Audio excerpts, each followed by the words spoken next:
ಆತ್ಮೀಯ ಸ್ನೇಹಿತರೆ, ಆಸರೆ ಅಕಾಡೆಮಿ NET ಕೆಸೆಟ್ ಪ್ರಶ್ನೋತ್ತರ ಮಾಲಿಕೆಯ ಭಾಗವಾಗಿ ಜನವರಿ 2019 NET ಪ್ರಶ್ನೆ ಪತ್ರಿಕೆಯನ್ನು ವಿಶ್ಲೇಷಣೆ ಮಾಡ್ತಾಯಿದ್ದೀವಿ. ನೋಡಿ, 65ನೇ ಪ್ರಶ್ನೆ. ಇವರು ಅಲಸಂಗಿ ಗೆಳೆಯರು. ಅದರಲ್ಲಿ ಅರ್ಚಕ ರಂಗಸ್ವಾಮಿ, ಮಧುರ ಚೆನ್ನ, ಸಿಂಪಿಲಿಂಗಣ್ಣ, RC ಹಿರೇಮಠ, ಈ ಥರ 4 ಆಪ್ಷನ್ ಇದೆ. ಅದರಲ್ಲಿ B ಮತ್ತು C ಇದಕ್ಕೆ ಸರಿಯಾದ ಆನ್ಸರು. ಮಧುರ ಚೆನ್ನ ಮತ್ತು ಸಿಂಪಿಲಿಂಗಣ್ಣ. ಏನು ಅಲಸಂಗಿ ಗೆಳೆಯರು ಅಂದರೆ ಅಲಸಂಗಿ ಎಂಬುದು ವಿಜಯನಗರ ಜಿಲ್ಲೆಯ ಇಂಡಿ ತಾಲೂಕಿನ ಒಂದು ಪುಟ್ಟ ಗ್ರಾಮ. ಇಲ್ಲಿ ಮೊದಲ ಬಾರಿಗೆ ಜನಪದ ಸಾಹಿತ್ಯವನ್ನು ಪ್ರಕಟಿಸಿ ಪ್ರಚಾರ ಮಾಡುವುದರೊಂದಿಗೆ ಕನ್ನಡ ಅಕ್ಷರ ಲೋಕದೊಳಗೆ ದೇಸಿ ಕಾವ್ಯಕ್ಕೆ ಉತ್ಕೃಷ್ಟ ಸ್ಥಾನ ನೀಡಿರುವರೆಂದರೆ ಅದು ಅಲಸಂಗಿ ಗೆಳೆಯರು. ಇವರದ ಒಂದು ಗುಂಪಿರುತ್ತೆ. ಅದರಲ್ಲಿ ಮಧುರ ಚೆನ್ನ, ಕಾಪಾಸೆ ರೇವಪ್ಪ, ಸಿಂಪಿಲಿಂಗಣ್ಣ ಹಾಗೂ ದೋಲ್ ಸಾಬ್, ಈ 4 ಜನರೇ ಅಲಸಂಗಿ ಗೆಳೆಯರು. ನಾವು ನೋಡಬೇಕಾಗುತ್ತೆ, ಈ 4 ಜನರನ್ನು ಅಲಸಂಗಿ ಗೆಳೆಯರು ಅಂತ ಕರಿತೀವಿ. ಈ ಸದಸ್ಯರಲ್ಲಿ ಗರತಿಯ ಹಾಡು, ಜೀವನ ಸಂಗಾತಿ, ಮಲ್ಲಿಗೆ ದಂಡೆ, ಈ ಥರದ ಕೆಲವು ಕೃತಿಗಳನ್ನು ಜಾನಪದವಾಗಿ ರಚಿಸ್ತಾರೆ. ಗರತಿಯ ಹಾಡು ಇದು ಅಲಸಂಗಿಯ ಗೆಳೆಯರ ಸಂಗ್ರಹಿಸಿದ ಕನ್ನಡ ಜನಪದ ಗೀತಾ ಸಂಕಲನದ ಮೊಟ್ಟಮೊದಲ ಕೃತಿ. ಕೇಳ್ತಾರೆ, ಅಲಸಂಗಿ ಗೆಳೆಯರು ರಚಿಸಿದ ಮೊಟ್ಟಮೊದಲ ಹಾಡು ಅಥವಾ ಜಾನಪದ ಕೃತಿ ಯಾವುದು ಅಂತಂದರೆ ಅದು ಗರತಿಯ ಹಾಡು. ಇದರಲ್ಲಿ ಸುಮಾರು 800 ತ್ರಿಪದಿಗಳನ್ನು ನೋಡ್ಬೋದು. ಇನ್ನು ಮಲ್ಲಿಗೆ ದಂಡೆ ಅಂತಕ್ಕಂಥದ್ದು ಹೆಣ್ಣು ಮಕ್ಕಳ ಹಾಡುಗಳ ಸಂಗ್ರಹವಾಗಿದೆ. ಇದನ್ನು ಕಪಾಸೆ ರೇವಪ್ಪನವರು ಸಂಗ್ರಹಿಸಿ ಕೊಟ್ಟಿದ್ದಾರೆ. ಜೀವನ ಸಂಗೀತ ಇದೊಂದು ಲಾವಣಿಗಳ ಸಂಗ್ರಹದ ಕೃತಿಯಾಗಿರ್ತಕ್ಕಂಥದ್ದನ್ನು ಕಾಣ್ತೀವಿ. ಇನ್ನು ರೇವಪ್ಪ ಕಾಪಾಸೆ ಅಂತಕ್ಕಂಥವರು ಅಲಸಂಗಿ ಗೆಳೆಯರ ಗುಂಪಿನ ಸದಸ್ಯರಲ್ಲಿ ಒಬ್ಬರು. ಇವರು ನಂದನವನ ಇವರ ಕಥಾ ಸಂಕಲನವಾದರೆ ಸನ್ಯಾಸಿ ಎಂಬ ಕಾದಂಬರಿಯನ್ನು ಕೂಡ ಇವರು ಬರೆದಿದ್ದಾರೆ. ಮಲ್ಲಿಗೆ ದಂಡೆ ಇವರು ಸ್ವತಂತ್ರವಾಗಿ ಸಂಗ್ರಹಿಸಿದ ಕೃತಿಯಾಗಿದೆ.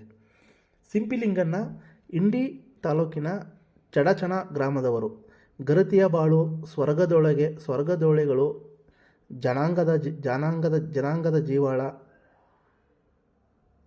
ಮುಗಿಲ ಜೇನು, ಲಾವಣಿಗಳು, ಉತ್ತರ ಕರ್ನಾಟಕದ ಜನಪದ ಗೀತೆಗಳು, ಗಾದೆಗಳ ಗಾರಡಿ, ಏಡಿಗೆ ಜಾತ್ರೆ ಮುಂತಾದವು ಇವರ ಕೃತಿಗಳಾಗಿರ್ತಕ್ಕಂಥದ್ದನ್ನು ಕಾಣ್ತೀವಿ. ಇನ್ನು P. ದೋಲ್ ಸಾಬ್ ಅವರು ಕಾಸಿಮ ಸಾಬ್ ಹುಸೇನ್ ಸಾಬ್ ಪಟೇಲ ಇವರ ಹೆಸರಾಗಿದೆ. ಇವರು ಲಾವಣಿಕಾರರಾಗಿದ್ದು ಜೀವನ ಸಂಗಾತಿ ಎಂಬ ಲಾವಣಿಗಳನ್ನು ಸಂಗ್ರಹಿಸಿದ್ದಾರೆ. ಮಧುರ ಚೆನ್ನ ಅಲಸಂಗಿ ಗೆಳೆಯರ ಸದಸ್ಯರು.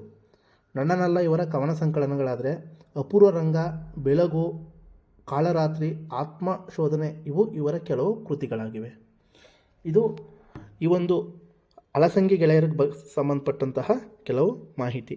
ಮತ್ತು 66ನೇ ಪ್ರಶ್ನೆ ನೋಡೋದಾದರೆ ಇವುಗಳಲ್ಲಿ ಯಾವುದು ಹೊಂದಾಣಿಕೆಯಾಗುವುದಿಲ್ಲ ಅಂತ ಕೊಟ್ಟಿದ್ದಾನೆ. ನೋಡಿ, ಹೊಂದಾಣಿಕೆಯಾಗುತ್ತದೆ ಮತ್ತು ಹೊಂದಾಣಿಕೆಯಾಗುವುದಿಲ್ಲ ಎರಡೂ ಕೂಡ ತುಂಬ ಸೂಕ್ಷ್ಮವಾಗಿ ಗಮನಿಸಬೇಕಾದಂತಹ ಪ್ರಶ್ನೆಗಳಾಗಿವೆ. ನೋಡಿ, ಶ್ರೀಧರಾಚಾರ್ಯರ ಜಾತಕ ತಿಲಕ, ಚಂದ್ರರಾಜರ ಮದನ ತಿಲಕ, ಜಗದ್ದಳ ಸೋಮನಾಥರ ಕರ್ನಾಟಕ ಕಲ್ಯಾಣಕಾರಕ, 2ನೇ ನಾಗವರ್ಮನ ಕರ್ನಾಟಕ ಕಾದಂಬರಿ. ಇದರಲ್ಲಿ ಯಾವುದು ಹೊಂದಾಣಿಕೆಯಾಗುವುದಿಲ್ಲ ಅಂತಂದರೆ 2ನೇ ನಾಗವರ್ಮನ ಕರ್ನಾಟಕ ಕಾದಂಬರಿ ಇಲ್ಲಿಗೆ ಹೊಂದಾಣಿಕೆಯಾಗುವುದಿಲ್ಲ. ಯಾಕಂದರೆ ಕರ್ನಾಟಕ ಕಾದಂಬರಿ ಇದು 1ನೇ ನಾಗವರ್ಮನ ಕೃತಿಯಾಗಿರ್ತಕ್ಕಂಥದ್ದು. ಈ ನೋಡಿ, ಬಾಣಭಟ್ಟನು ರಚಿಸಿದ ಸಂಸ್ಕೃತ ಕಾದಂಬರಿಯು ಕರ್ನಾಟಕ ಕಾದಂಬರಿಗೆ ಆಕಾರವಾಗಿದೆ. ಕೇಳ್ಬೋದು, ಕರ್ನಾಟಕ ಕಾದಂಬರಿಗೆ ಆಕಾರ ಯಾವುದಪ್ಪ ಅಂತಂದರೆ ಬಾಣಭಟ್ಟನು ರಚಿಸಿದ ಸಂಸ್ಕೃತ ಕಾದಂಬರಿಯೇ ಇದಕ್ಕೆ ಆಕಾರವಾಗಿದೆ. ಕರ್ನಾಟಕ ಕಾದಂಬರಿಯು ಕಾವ್ಯ ಪ್ರಕಾರ ಚಂಪು ಆಗಿದ್ದು ಇದರ ಒಂದೇ ಒಂದು ಪ್ರತಿ ಹಸ್ತಪ್ರತಿ B. ಮಲ್ಲಪ್ಪನವರಿಂದ ದೊರೆಯುತ್ತೆ. ಅದನ್ನು 1992ರಲ್ಲಿ ಇದನ್ನು ಗೌರ್ನಮೆಂಟ್ ಪ್ರೆಸ್ ಅಂದರೆ ಮೈಸೂರಿನ ಪ್ರೆಸ್ಸು ಪ್ರಕಾಶನ ಇದನ್ನು ಪ್ರಕಟಿಸುತ್ತೆ. ಅಲ್ಲದೆ ಕರ್ನಾಟಕ ಕಾದಂಬರಿಗಳನ್ನು ಸುಮಾರು 3 ಜನ ಸಂಗ್ರಹಿಸಿದ್ದಾರೆ. ಅದರಲ್ಲಿ ವೆಂಕಣ್ಣಯ್ಯನವರು, ಹಾಗೆ ಬಂದರೆ ಅನಂತರಂಗಾಚಾರ್ಯರವರು ಸಂಗ್ರಹಿಸಿದ್ದಾರೆ. ಹಾಗೆ ಬಂದರೆ H. ನಾರಾಯಣ ಶಾಸ್ತ್ರಿಗಳು ಸಂಗ್ರಹಿಸಿದ್ದಾರೆ. CP. ಕೃಷ್ಣಕುಮಾರ್ ಕೂಡ ಸಂಗ್ರಹಿಸಿದ್ದಾರೆ. ಕೇಳ್ಬೋದು, ಕರ್ನಾಟಕ ಕಾದಂಬರಿಗಳ ಸಂಗ್ರಹಗಾರರನ್ನು ಇಲ್ಲಿ ಕ್ರಮವಾಗಿ ಕೂಡ ಕೇಳ್ಬೋದು. ಇನ್ನು ಕರ್ನಾಟಕ ಕಾದಂಬರಿಯ ಕಥಾವಸ್ತು ಏನು ಅಂದರೆ ಕಾದಂಬರಿ ಕಾವ್ಯದ ಹೆಸರು ಕೂಡ ಹೌದು, ನಾಯಕಿಯ ಹೆಸರು ಕೂಡ ಇಲ್ಲಿ ಹೌದು. ಕಾದಂಬರಿ ಅಂತಕ್ಕಂಥದ್ದು ಕಾವ್ಯದ ಕಾವ್ಯದ ನಾಯಕಿಯ ಹೆಸರು ಮತ್ತು ಕಾದಂಬರಿಯ ಹೆಸರು ಎರಡೂ ಕೂಡ ಆಗಿದೆ.